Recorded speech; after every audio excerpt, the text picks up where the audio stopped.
Hey everyone, welcome back to the Roompact podcast, your go-to space for all things residence life and for our RAs with a special RA 360 episode. If you're an RA listening this summer, you're probably thinking about your residence, your programs, but today we're focusing on something just as important, your team, your peers, because the truth is your experience as an RA is shaped just as much by your staff dynamic as it is by your floor and your residents.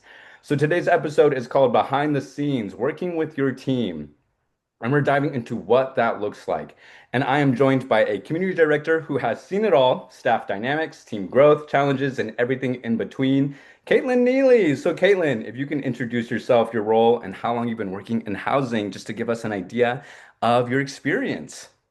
Yeah, absolutely. Hey, y'all. My name's Caitlin. I use she, her pronouns. I'm from Atlanta, Georgia, originally, and I'm currently a community director. I've been working in housing for about 5 years. So, 2 years as a grad student, and I'm coming up on 3 years as a professional this June. So, about 5 years, and I'm really excited to be here and chat with you, Anthony, and talk about some of our experiences together.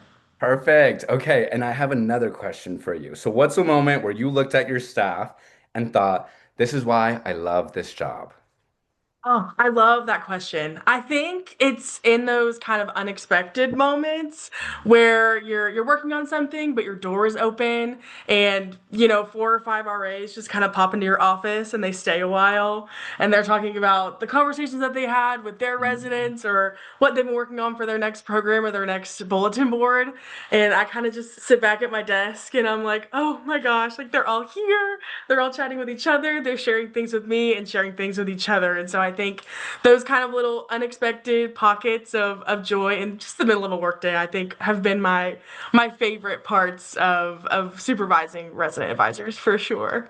Perfect. Caitlin, you're already perfect at this topic. You're already building community, so I'm glad that we can go ahead and get into our next question to talk about what makes a strong RA team. And so, from your perspective, what makes a strong RA team?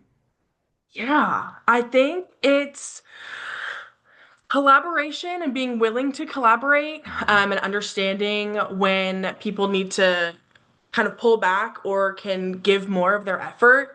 I supervise a staff of 12 in my building, and so that's a decent sized staff. Yeah. Before I had 12, I had 14 at my previous institution, and so I've worked with a couple of larger staffs. And so just knowing that they need to know when to pull back and they need to know when to put more of that effort forward and kind of communicating with each other and figuring that out and building a cohesive team I really think is important in that way. I've got a couple of RAs right now that have really demanding majors, and they're in studio all the time for that, or they're in lab all the time for that, or whatever the case may be. And so if there's a lockout in the building and we're not here, or if somebody needs an on-call phone held, or if someone just needs assistance with a duty call, setting those expectations early with our staffs have been really important for me for the last 3 years here at my current institution.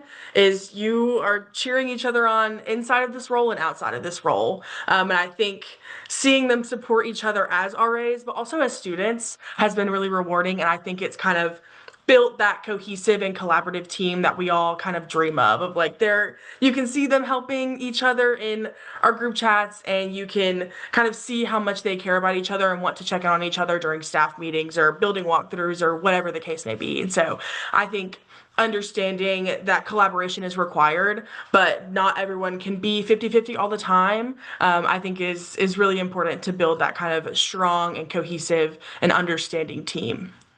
Yeah, no, I love that. Collaboration is huge, cheering on each other as a team. Those are big for those RAs listening right now. And my next question, which you kind of already touched on, of what are the key qualities or specifically habits you see in teams that really thrive?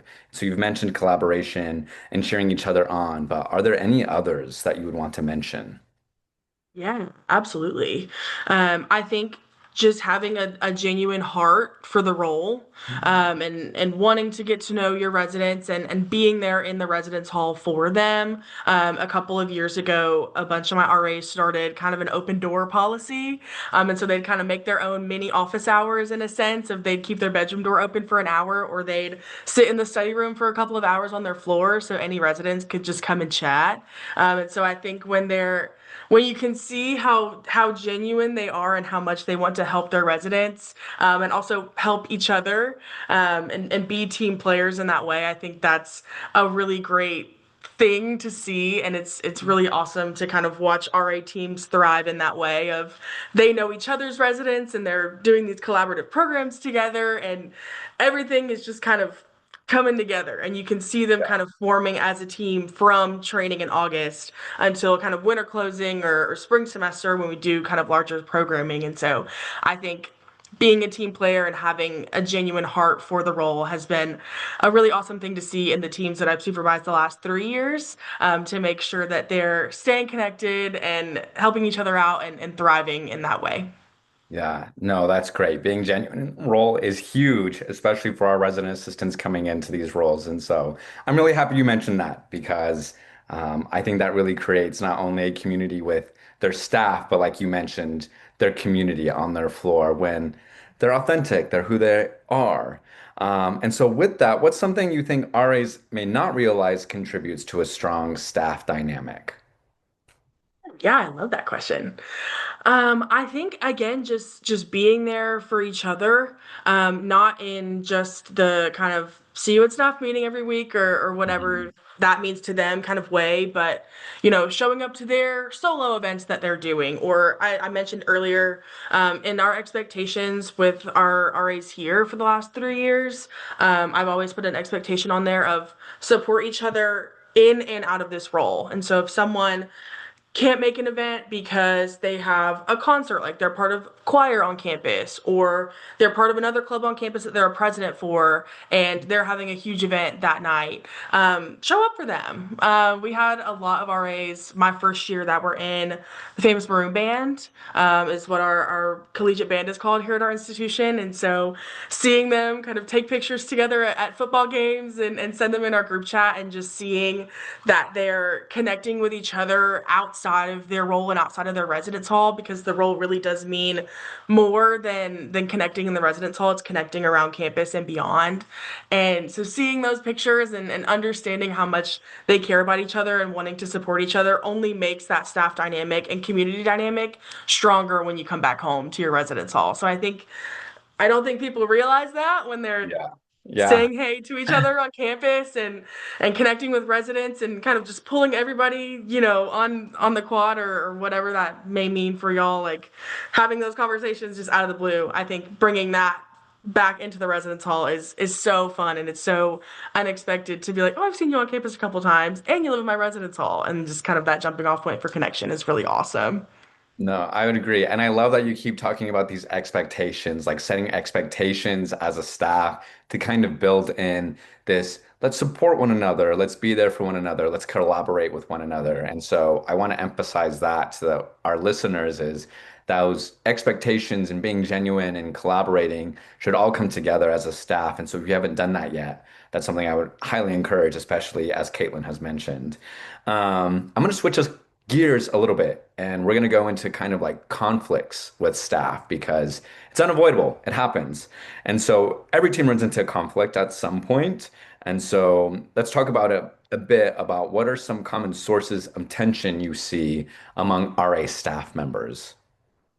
Yeah, for sure. I think over the last 3 years, I've seen a little bit of conflict, and I think it goes back to what I mentioned earlier about people pulling back a little bit and not Mhm. giving as much effort as they think they can. And so you kind of see those two or three or four RAs stepping up and kind of taking the helm, which is great. I want them to develop as leaders and to take that leadership role on and to kind of have that self initiative. But it can also be really tiring. And that's where that kind of burnout piece comes in, Yeah. where and the folks who are pulling back a little bit, maybe they don't feel it, but they're pulling back a little bit, are kind of relying on those two or three or four RAs who are doing a lot, and it just kind of becomes those two or three or four. And so I think that can cause a little bit of tension, from what I've seen in the past. And so kind of nipping that in the bud and Yeah. being more aware of it as a supervisor as well, and checking in and one-on-ones with RAs. I meet with mine every other week. And so chatting about how they are as human beings and how they are as students and how they are as student leaders in that order, because that's what they are. And making sure that they're doing well in all aspects. And if the RA role is kind of becoming a little bit more tiring, or you can kind of sense them pulling back, or you can sense someone putting a lot more of themselves into the role to the point of burnout, it's time to kind of ask those why questions, before it becomes a huge conflict in staff meeting that gets brought up regularly or in front of everybody. Like, you kind of want Yeah. to keep that between you and the RAs that are involved, right? So understanding and discerning kind of when that conflict is happening, and making sure that you're addressing it directly, because confrontation is really scary. I've never been one for confrontation, but it's definitely gotten easier over the last 3 years of having those conversations of, you're not in trouble. This Right. is simply a conversation to see how you are, and kind of what plan can we make moving forward to where Yeah. you feel like you can put more of yourself into this role, or what can I take off your plate so that you're not overwhelmed by this role. And I think kind of evening out that playing field a little bit, can kind of reduce that tension of like, well, this person is taking on way too much, and this person Yeah. hasn't done a lockout in the building in 3 months, and what's up with that? And so I think kind of having those conversations early, and addressing it in a big staff meeting if need be, of like, hey y'all, we know it's midterms, we're coming up on closing, you have a lot of competing responsibilities right now, but we want to be one of those primary responsibilities, and if you can't Yeah. make that happen, like, let us know. And Yeah. so being transparent in that communication too has kind of helped me reduce tension a little bit on staff, and makes them feel like we are a comfortable and confidential resource for them to come to, in instances like that, for sure. No, agreed. Yes. For the RAs listening, please communicate with your supervisor when those conflicts come up. And that's kind of going into my next question. So this is perfect, Caitlin. You already knew what we're going into next. So how can these RAs recognize when something needs to be addressed versus when it'll pass? So when they're with their teammates, their staff members, how can they recognize this conflict has gone too far? I should probably go to my supervisor, or this is something that I can handle on my own. So for those RAs listening, what's some advice you would give there? Yeah, I would for sure say, if it's continuing to kind of nag at you, or if Mm. you're continuing to think about it or discuss it, or you kind of can't get it off your mind, I think that's where a supervisor comes in at that point of like, Yeah. hey, I tried to shake this. They missed a duty round, or they missed a big incident that we kind of had to cover for them in that instance. And I don't want it to feel like you're snitching on your peers, or you're kind of exposing them in that way, because as supervisors we want to know about that, so again we can make that kind of care plan of Mm. what can we take off your plate to make this job more fulfilling, why is this job feeling like work, what can we do to help. Yeah. And so I think when they start to discuss it and discuss it and discuss it, it becomes like, okay, we need to talk to our supervisor about this. Right. And if they're feeling confident enough to be like, okay, I can talk to them one on one about this, I know they're going to be chill about it, and I can tell my supervisor after the fact, that's Mm. also a good route to go. It's kind of, again, using that discernment that we try to talk about during training of conflict resolution, and like, we want these lessons that we're teaching you in August to last you the entire year when it comes to conflict management and conflict resolution, because you are going to have roommate conflicts, and you're going to have those mediation conversations with them, and those same kind of boundary conversations can apply to your staff. And so again, I think if they're continuously talking about it, Yeah. then I think it's time for a supervisor conversation of, hey, this happened, I'm not sure how to address it, do you want to meet all three of us, do you Mm. want to meet one-on-one, what does that look like? And so I think having those conversations again early is really important to understand where that conflict is, what Yeah. compromises can be made, and all of those things for sure. No, perfect. And you even mentioning like, oh, even if you do solve it, just like letting your supervisor know, like, oh, we handled it, we squashed it, but just looping them in so we know, like, oh, maybe these are things we need to address in the future with our staff or set them in our expectations as a staff. Like, I didn't know we needed to maybe talk about X, Y, and Z. And so I think that is Right. great advice as well. And so, what do you think is the best way for an RA to approach conflict with a teammate? So they're like, oh, I think I can, address this with my teammate because it's, something that's bothering me. Yeah. I think it depends on both of their primary methods of communication or and what they prefer. I know we use Teams at our institution, and so we're in a big Teams chat. So if they Yeah. want to DM each other on Teams, Yeah. kind of come up with a time to kind of have a meeting about it. They can absolutely do that.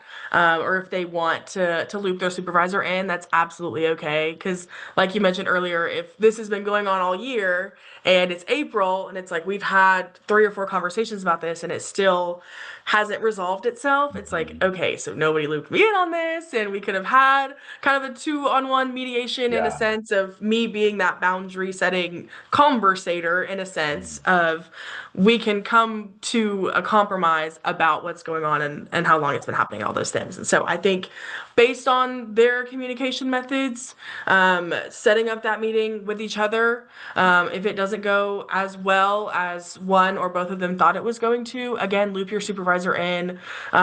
We are not scary people. Like I never want an RA that I supervise to feel nervous or uncomfortable coming to me. Like I set that expectation from our first one-on-one or from our first all staff meeting of I am a resource for you. I am in my office ready to assist you. I know we have other admin things going on, but at the end of the day, you and our residents are our priority. Like we want to make sure that your safety and your security are our Yeah. top priority. And so again, letting them have that conversation. And if they don't feel comfortable with how it ended, or if they feel like there's a couple of loose ends, looping us in for sure and making sure that we're aware of it so that if it happens again, we're there to kind of assist in that moment.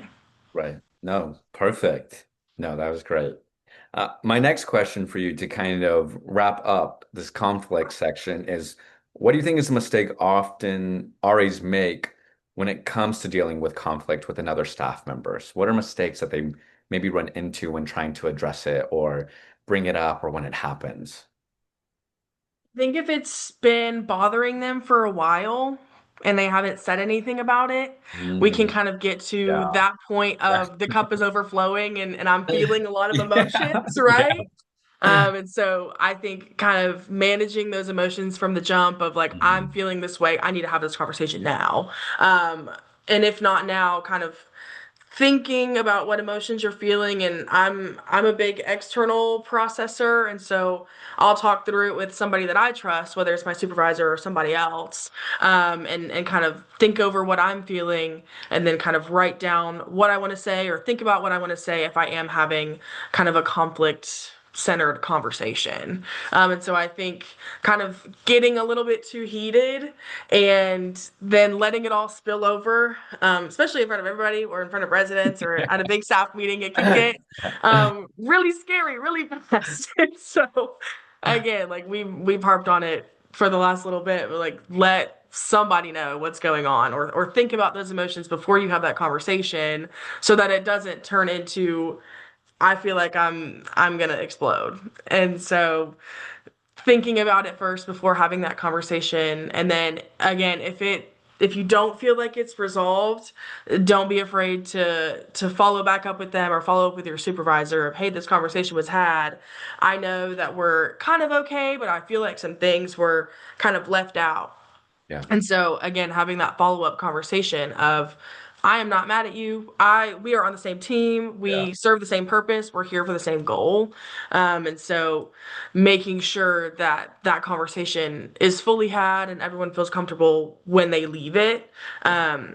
I think can help them avoid those initial mistakes of waiting too long to talk about it, or not looping in the right people or kind of getting a little bit heated and saying something that could be potentially hurtful. Yeah. And so just thinking it through and having a calm conversation and starting it off with boundaries as well of we're not going to interrupt each other and we're only going to talk about these things that are bothering us. And if we want to bring up a new conversation, let's talk about it and let's agree on it before we dive into it. And so I think those are some good tactics to help kind of avoid those initial mistakes. Yeah. No, that's great. I love this so much because when I was an RA, I was definitely always pushing conflict. And so everything you're saying, I'm like, I wish someone was telling me this. So this is perfect. Yeah, I mean, Um, same. Like I said, I was not confrontational at all when I first became an RA, and I was like, I wonder why I'm feeling these things. And it's like you need to have a conversation with somebody about what you're yes. feeling. Like someone needs to know. No, agree. This is perfect. And so switching us gears from that conflict, I want to talk about for staff members wanting to stand out in a good way, but kind of not trample over other staff members, and to still have that rapport with their peers. And so what are some small things that leave a big impression that RAs can do on a big staff while, again, incorporating their team members and their staff members? Yeah, I love that question. In our community, I supervise 12 RAs, and the graduate residence director that I supervise supervises a building of 6 RAs. And so when we come together for large staff, there's 18 of us. And I, for the last 3 years, have implemented kind of mini committees or work groups within our Mhm. team. So whether it's a team regarding kind of administration and recognition, so making sure our front desks are tidy, our of the month awards are getting submitted every month, or whether it's kind of our programming committee, so they're kind of taking the lead on those community-wide events and we're looped in on that as well, or whatever the case may be. Kind of getting on one of those committees that either plays to their strengths or is regarding something that they want to improve on. I've had a couple of RAs in the past who don't think that they're super administratively strong, Mhm. and they kind of want to push that envelope a little bit and be on our admin and rec committee, and be on that kind of monthly schedule of writing OTMs and checking the desk periodically and kind of creating a schedule that works for them to let me know when we're out of different forms that we need at the front desk, or whatever the case may be, or managing our community calendar. We use an Outlook calendar for all of our events that we do within the community. So whether it's uploading RA events to that or community-wide events to that, kind of letting them hone in on those skills that they didn't think that they had, I think is a good way to kind of climb the ladder in a sense of I'm learning more about myself in this RA role and what I'm good at and what I want to continue to develop. And so I think that's a really good way to do that. And I also think we, again, use Teams at my current institution. And so getting in our Teams chat pretty frequently of like, hey, y'all, I'm thinking about posting this on the Instagram or hosting this event. Who wants to join? Is anyone okay with me posting this? And just kind of asking for that feedback from your team kind of makes you a more trusted member of that team. Yeah. And so it's been really awesome to see RAs over the past couple years get on these committees and really thrive, and take the lead on programming and hone in on skills that they didn't think that they could. No, that's great. That's perfect. And then, so Caitlin, we are nearing our end of time. And so I did want to ask, what's one piece of advice you'd give to a brand new RA about being a great teammate slash staff member? Yeah. Soak up every minute of it. Every RA training session that you go to, every late night lockout, every incident, every program, just be a sponge and kind of learn from that. I think my some of my favorite parts of the academic year are times that all of the RAs are together in one room. And so like training and move in where I get to see a bunch of folks or closing are really some of my favorite times. And so getting to know folks in other communities and really taking that time during training or during your weekly staff meetings or whatever that looks like, to learn from returning RAs on your staff and to ask your supervisor the question that you really need answered, or go back to that training session that you think oh, I don't know if I handled this incident all the way correctly, which there's no wrong way to handle an incident. But if you think that you didn't handle it thoroughly or you want to follow up about something, then go back to that training session. And so really just soak it all in and you have resources for you to use. Don't be afraid to chat with, again, folks that are returning on your team or your supervisor or whatever that looks like. And just have fun. Being an RA and working in res life and higher education has been truly one of my favorite experiences ever and has shaped me into the leader that I want to be and that I currently am. And so it's a really awesome experience. So just take it all in and learn from it and continue to kind of build off of those resources and experiences. Yeah, thank you, Caitlin. This whole conversation has been really helpful.